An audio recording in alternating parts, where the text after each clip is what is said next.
চট্টগ্রাম ও পার্বত্য জেলাগুলোর বন্যা পরিস্থিতির খবর জানবো সহকর্মীদের কাছ থেকে। প্রথমে চট্টগ্রামে যেতে চাই, সহকর্মী জুবায়ের রিফাত আছেন সেখানে। রিফাত, এখন আবহাওয়ার পরিস্থিতি কি রকম?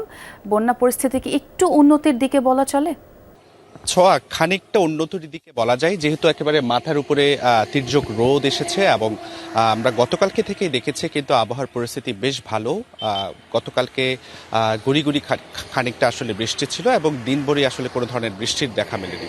ফলত সাতকানিয়া এবং বাঁশখালীর যে বিস্তীর্ণ অঞ্চল বন্যায় প্লাবিত হয়েছিল এবং মানুষের ঘরবাড়ি ডুবে গিয়েছিল এবং মানুষের যে ভোগান্তি সেটি একেবারে অবর্ণনীয় ছিল। আপনারা নিশ্চয়ই সে খবর জানেন।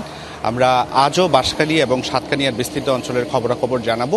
তবে এখন পর্যন্ত যে পরিস্থিতি সেটি হলো, নিচু যে এলাকাগুলো রয়েছে এবং পানিবন্দী যে মানুষগুলো ছিল তারা কিছুটা আসলে তাদের মধ্যে স্বস্তি ফিরেছে এবং আশ্রয় কেন্দ্রে যারা আশ্রয় নিয়েছিল তারাও আসলে নিজেদের ঘরবাড়িতে ফিরতে শুরু করেছে এবং ঘরবাড়িতে ফিরে যেই দুমড়ে মুচড়ে যাওয়া যে ঘর, অর্থাৎ যে পড়ে থাকা ঘর ক্ষয়ক্ষতি যেটি হয়েছে সেটি আসলে তারা পুষিয়ে ওঠার চেষ্টা করছেন। এবং ত্রাণ কার্যক্রমের কথা যদি আপনাকে একটু জানিয়ে রাখি, সাধারণ মানুষ যারা রয়েছেন অর্থাৎ স্থানীয় বানবাসী যারা মানুষ রয়েছেন তাদের তরফ থেকে আসলে বারবার করে বলা হচ্ছিল বিস্তীর্ণ এবং দুর্গম যে অঞ্চলগুলো রয়েছে, সাতকানিয়া যেহেতু পাহাড় বেষ্টিত এবং নদী বেষ্টিত একটি এলাকা, আপনি জেনে থাকবেন।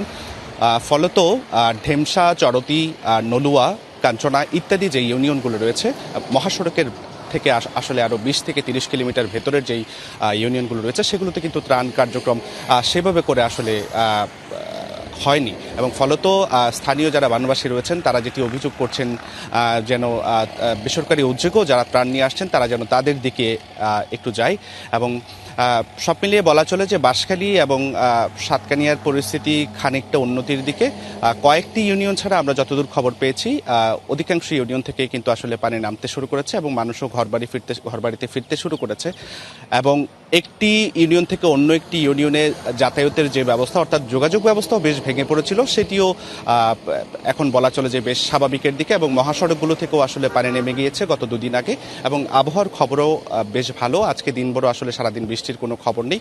তো ফলত বলা চলে আজকেই হয়তো সাতকানি এবং বাঁশখালীর যে বানবাসী মানুষ রয়েছে তাদের মধ্যে আসলে স্থায়ী যে স্বস্তি সেটি আসলে ফিরতে শুরু করবে। তবে যে ক্ষতি হয়েছে সেটি আসলে পুষিয়ে উঠতে তাদের বেশ ভালোই সময় লাগবে।